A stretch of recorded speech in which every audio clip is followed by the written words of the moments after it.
প্রিয় শিক্ষার্থী, আসসালামু আলাইকুম। বিজনেস ম্যাথের একটি গুরুত্বপূর্ণ চ্যাপ্টার নাম্বার সিস্টেম। এই নাম্বার সিস্টেমের ঘনমূল নির্ণয় জাতীয় বিশ্ববিদ্যালয়ে অনেক পরীক্ষায় এসেছে যে ঘনমূল নির্ণয় করো। তো সাধারণত পরীক্ষাগুলোতে I minus I minus I square minus I square এই ধরনের কোশ্চেন্সগুলো থাকে যে এগুলোকে তোমার কি করতে হবে, ঘনমূল নির্ণয় করে দেখাতে হবে। এখন আমি তোমাদেরকে আজকে আয়ের ঘনমূল অর্থাৎ আয়ের ঘনমূল নির্ণয় করে দেখাবো। তাহলে সমাধান করা শুরু করি যে আয়ের ঘনমূল কিভাবে নির্ণয় করা যায়। আয়ের ঘনমূল নির্ণয় করব। তো এখন দেখো যে তোমরা জানো যে স্কোয়ার করতে হলে যেমন আইকে স্কোয়ার যদি আমি রুট ওভার করি তাহলে আইকে রুট ওভার করলে আমরা বর্গমূল পাই। আইকে রুট ওভার করলে আমরা বর্গমূল পাই। তো এটাকে কিভাবে লেখা যায় যে আই হাফ, অর্থাৎ এই রুট ওভার মানেই হলো আই হাফ। অর্থাৎ এই যে এখানে যেটা বোঝায়, এখানে ধরে নিতে হয় একটা অদৃশ্য 2 রয়েছে, অর্থাৎ এখানে হাফ। এখন যদি এখানে 3 থাকতো তাহলে এই 2 এর বদলে তো হয়ে যেত 3। যদি এখানে 4 থাকতো তাহলে 3 এর বদলে হয়ে যেত 4। কিন্তু এখানে কিছুই নেই মানেই হলো এখানে 2, অর্থাৎ এই রুট ওভার মানেই হলো এখানে আয়ের উপরে হাফ হয়। এখন যদি আমি বলি যে ঘনমূল বলতে এখানে দৃশ্যমান, এখানে যেমন অদৃশ্যমান 2 রয়েছে, আর ঘনমূলের ক্ষেত্রে দৃশ্যমান 3 দিয়ে নিতে হবে, অর্থাৎ এখানে হয়ে যাবে 3। ঠিক আছে, 3 ভাগের 1 ভাগ হয়ে যাবে। এটাকেই বলা হয় ঘনমূল। তাহলে লিখে নিই যে সমাধান শুরু করি। তাহলে যে আই এর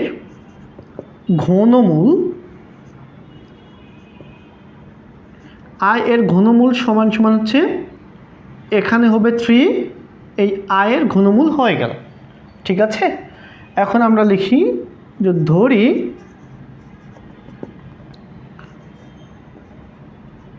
এটা সমান হচ্ছে এক্স, জাস্ট আমরা ধরে নিলাম। এখন আমরা এটাকে এভাবে লিখতে পারি যে উভয় পক্ষে যদি আমরা ঘনমূল করে নিতাম না, তোমাদের একটু সহজভাবে বোঝানোর চেষ্টা করি, একটু বিস্তারিত হয়ে যাবে। এটা মানে কত 1/, এটা আমরা জেনেছি যে ঘনমূল মানেই হচ্ছে 3 ভাগের 1 ভাগ। তো আমরা এখানে লিখতে পারি এক্স। এখন দেখো উভয় পক্ষকে যদি আমি কিউব করি যে 1/3, আর এখানেও কিউব সমান এক্সের উপরে কিউব, উভয় পক্ষকে আমি করলাম, কিউব দিলাম। এখন দেখো তো যে আমি এই যে 3 আর এই 3 কী করতে পারি, কেটে দিতে পারি। এই 3 আর এই 3 কেটে দিতে পারি। কেটে দিলে কি হয়, এই যে এইভাবে যদি এমন থাকতো যে 3, তাহলে এই 3 আর এই 3 আমি কি করতে পারি, কেটে দিতে পারি। তাহলে আমি এখন কেটে দিলাম, কেটে এই পাশে কি থাকলো, শুধু আই থাকলো, আর এই পাশে এক্স কিউব হয়ে গেল। এখন দেখো এটাকে এভাবে যদি আমি ঘুরিয়ে লিখি যে এ পাশে হয়ে গেল এক্স কিউব আর এখানে হয়ে গেল আই। কোনো সমস্যা আছে? না, কোনো সমস্যা নেই। এখন দেখো তো আমি যে এক্স কিউব আর এখান থেকে এ পাশে নিয়ে চলে আসলাম, তাহলে কত হয়, মাইনাস আই সমান 0। দেখো এই অঙ্কে আমাকে একটি সূত্র অ্যাপ্লাই করার চেষ্টা করতে হবে। তোমাদেরকে আমি যখন দেখিয়েছিলাম যে বর্গমূল করতে হবে, তখনও আমি বলেছিলাম যে এটাকে একটি সূত্র অ্যাপ্লাই করে আমার বর্গমূলের যে স্কোয়ার থাকে সেই স্কোয়ারকে রুট ওভারের সাহায্যে তুলে দিতে হবে। মানে স্কোয়ার যে রুট ওভার থেকে রুট ওভারকে স্কোয়ারের সাহায্যে তুলে দিতে হবে। আর স্কোয়ার কিভাবে আমরা আনতে পারি, একটি সূত্রের মাধ্যমে আমরা স্কোয়ার আনতে পারি। তখন ওই স্কোয়ার আর বর্গমূলের যে রুট ওভার থাকে এই রুট ওভার যদি আমি তুলে দিতে পারি তাহলেই আমার বর্গমূলের সমাধান পেয়ে যায়। এখন দেখো ঘনমূলের ক্ষেত্রেও ঠিক একই রকম।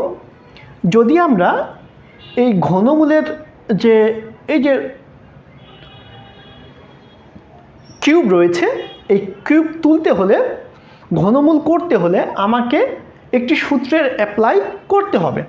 এখন সূত্রের অ্যাপ্লাই দেখো, এখানে আমি যদি এক্সকে এ ধরি আর আইকে বি ধরি, এ কিউব মাইনাস বি, কিন্তু এখানে কোনো সূত্রের অ্যাপ্লাই হয় না। এই জন্য কীভাবে একটি সূত্রে ফেলানো যায় বা কিভাবে একটি সূত্রের অ্যাপ্লাই নিয়ে আসা যায়, এখানে অ্যাপ্লিকেশন করা যায়, এটা আমরা একটু চেষ্টা করে দেখি, ঠিক আছে? তাহলে এই প্রমাণের খাতিরে অর্থাৎ ঘনমূল করার খাতিরে আমি কি করতে পারি, এখানে একটু খেয়াল করে দেখো, আমি যদি এখানে প্লাস নিই আর একটা মাইনাস কমন নিই আর এখানে যে আই দিই, একটু খেয়াল করে দেখো, আমি যে অতিরিক্ত যে মাইনাস কমন নিয়েছি, এখানে অতিরিক্ত মাইনাস একটি নিয়েছি, অতিরিক্ত মাইনাস কমন না, এটা অতিরিক্ত একটি মাইনাস নিয়েছি। দেখো এই মাইনাস নেয়ার জন্য আমি কি উপরের লাইনের মতো কি লাইনে যেতে পারি? একটু খেয়াল করে দেখো, যেতে পারি। কেন? এই মাইনাস আর এই প্লাস, প্লাস মাইনাসে কী হয়? মাইনাস হয়। তো প্লাস মাইনাসে মাইনাস, আর ওয়ান যদি আয়ের সাথে আমি গুণ করি তাহলে শুধু আই ই থেকে যায়, অর্থাৎ মাইনাস আই, অর্থাৎ এই লাইন আর এই লাইনের মধ্যে কোনো পার্থক্য নেই। শুধু এখানে আমি একটি মাইনাস আই ওয়ান কেন নিয়ে আসলাম? সূত্র অ্যাপ্লাই করার জন্য আমি অতিরিক্ত মাইনাস ওয়ান নিয়ে আসলাম, কিন্তু অযৌক্তিকভাবে না, যৌক্তিকভাবেই। কারণ অতিরিক্ত যে মাইনাস নিয়ে আসলাম, এই মাইনাস দেওয়ার পরেও আমি উপরের লাইনের সাথে সম্পূর্ণ সাদৃশ্য করতে পারি। এই জন্য এখানে মাইনাস ওয়ান দিলে অঙ্কের কোনো ক্ষতি হবে না। তাহলে এখন দেখো আমি এটা কি লিখতে পারি, এখানে এক্স কিউব প্লাস, এখন দেখো তো আমরা কি জানি, মাইনাস ওয়ান সমান সমান কত? আই স্কোয়ার, তাই না? আমরা জানি এটা যে আই স্কোয়ার সমান সমান মাইনাস ওয়ান। তাহলে এই মাইনাস ওয়ানের বদলতে আমি কি লিখতে পারি? আই স্কোয়ার লিখতে পারি, আর এখানে আই তো রয়েছে, তাহলে শূন্য। তাহলে দেখো আমি এখন এখানে চলে আসি,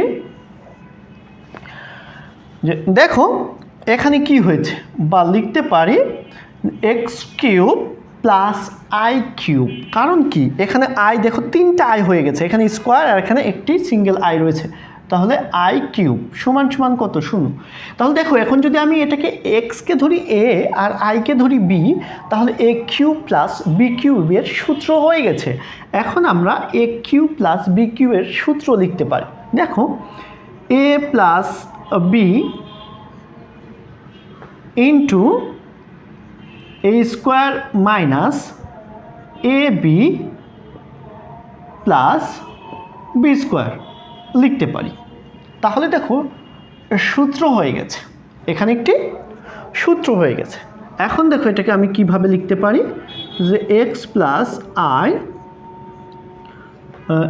এ স্কোয়ার মাইনাস আইকে আমি যদি সামনে নিয়ে আসি, আই এক্স, দেখো আমরা কি জানি আই স্কোয়ার সমান সমান মাইনাস কি? Minus one. তাহলে এখানে সরাসরি আমি মাইনাস ওয়ান দিয়ে দিতে পারি, মাইনাস ওয়ান। তাহলে দেখো আমি এখন মাইনাস ওয়ান দিয়েছি। এখন দেখো যে এটা হচ্ছে সমান সমান শূন্য, যে এখানে এক্স প্লাস আই সমান সমান শূন্য আলাদা আলাদা করে যদি লিখি শূন্য, অতএব এক্স সমান সমান কত হয়? মাইনাস আই হয়ে যাচ্ছে। আবার এখানে x square minus I x সমান সমান কত হয়? সমান সমান মাইনাস ওয়ান সমান সমান শূন্য। এখন দেখো এখানে কি সরাসরি কমন আনকমন দিয়ে কোনো মান বের করা যায়? যায় না। মিডিল টার্ম করা যায়? যায় না। যখনই এই ধরনের মিডিল টার্ম বা কমন আনকমন কোনো কিছুই আমি করতে না পারি, তখন আমি কি করতে পারি, আমি এখানে একটি নতুন সূত্র নিয়ে আসতে পারি, সেটা হলো দ্বিঘাত সমীকরণ। তো দ্বিঘাত সমীকরণ করে আমি এখান থেকে এক্সের মান বের করতে পারি। এখানে যেমন এক্সের মান সহজে পেয়ে গেছি, এখানে সহজে এক্সের মান পাওয়া যাচ্ছে না। তো প্রথমে দেখতে হবে সহজভাবে এক্সের মান পাওয়া যায় কি না। যদি না পাওয়া যায় তখন মিডিল টার্ম করার চেষ্টা করতে হবে। যদি মিডিল টার্মও করা না যায় তাহলে দ্বিঘাত সমীকরণ করতে হবে। তাহলে এটি আমি এখন দ্বিঘাত সমীকরণের সাহায্যে সমাধান করব। তাহলে লিখে নিতে পারি দ্বিঘাত সমীকরণের সাহায্যে বা দ্বিঘাত সূত্রের সাহায্যে লিখতে পারো। তো দ্বিঘাত সূত্রের সাহায্যে তো লিখে নিয়ে এর দ্বিঘাতের সূত্র কি আমরা জানি। দ্বিঘাতের সূত্র একটু লিখে দিই, minus B plus minus root over B square minus 4ac 2a, এটি দ্বিঘাত সমীকরণের সূত্র। তো এখন এই সূত্রের আমি কি কি পেয়েছি, এ পেয়েছি, বি পেয়েছি আর সি পেয়েছি। এখন এর মান কোথা থেকে পাবো? এই সমীকরণ থেকে এর মান হলো, প্রথম যে আমি এক্স স্কোয়ার পেয়েছি, এর সহগ কি, এই সহগটাই এর মান। তাহলে এর সহগ কি আছে, কিছুই নেই, মানে কি 1 আছে, অর্থাৎ +1। আচ্ছা, এখানে বি এর মান কি হবে? এই যে শুধু এক্স আছে না, এক্সের যে সহগ থাকবে সেটাই হচ্ছে বি এর মান। এক্সের সহগ কি আছে, -i, তাহলে বি এর মান হলো -i।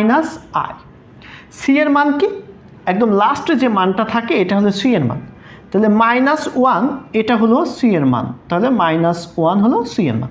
এখন আমি এই মানগুলো এই সূত্রে বসিয়ে দিই।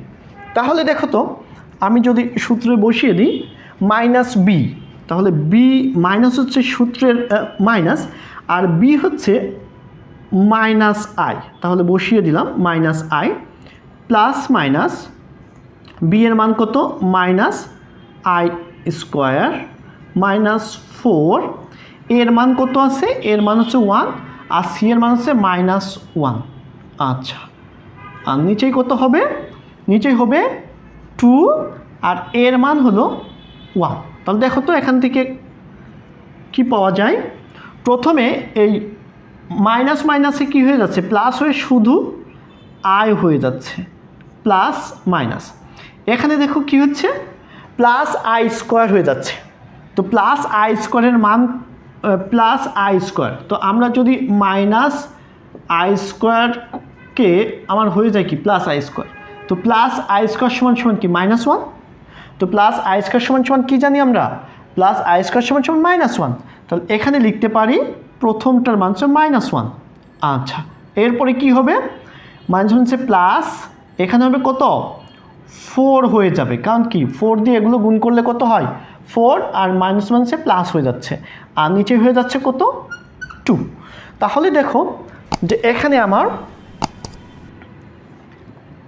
i plus minus root over, তাহলে ভিতরে হয়ে যাচ্ছে কত 4, নিচে হয়ে যাচ্ছে কত 2। এখন দেখো তো যে আমি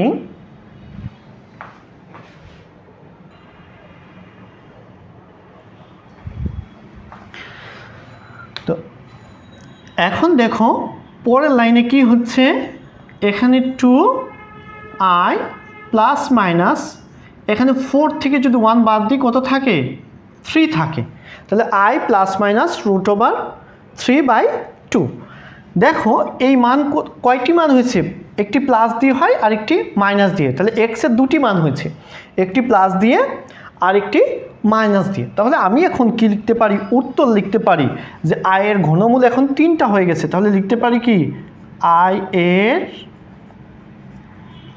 ঘনমূল সমান কত, প্রথমে পেয়েছি i এর ঘনমূল, এই যে -i, কমা দিয়ে লিখতে পারি যে এই লাইনটা, অর্থাৎ আমি লাইনটা মুছে দিয়ে জায়গা নেই এই জন্য মুছে দিলাম, লিখতে পারি উত্তরটা হচ্ছে যে i প্লাস রুট ওভার 3/2, এবং কারণ কি একটা প্লাস দিয়ে আর একবার মাইনাস দিয়ে, তাহলে i মাইনাস রুট ওভার 3/2।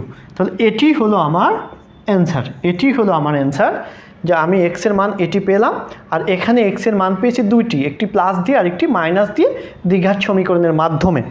এটাই হলো i এর ঘনমূল। আশা করি অঙ্কটি বুঝেছো। এখন যদি -i থাকে, ঠিক এই চিহ্নগুলো শুধু চেঞ্জ হয়ে যাবে, -i দিয়ে আসবে, এভাবেই সমাধান করা যাবে। পরবর্তীতে ঘনমূল নিয়ে আমি আরও 2-1টি ক্লাস তোমাদেরকে করিয়ে দেখাবো। তো আশা করি তোমরা বিষয়টি বুঝতে পেরেছো। আজকে এই পর্যন্তই। ভালো থেকো, সুস্থ থেকো, আল্লাহ হাফেজ।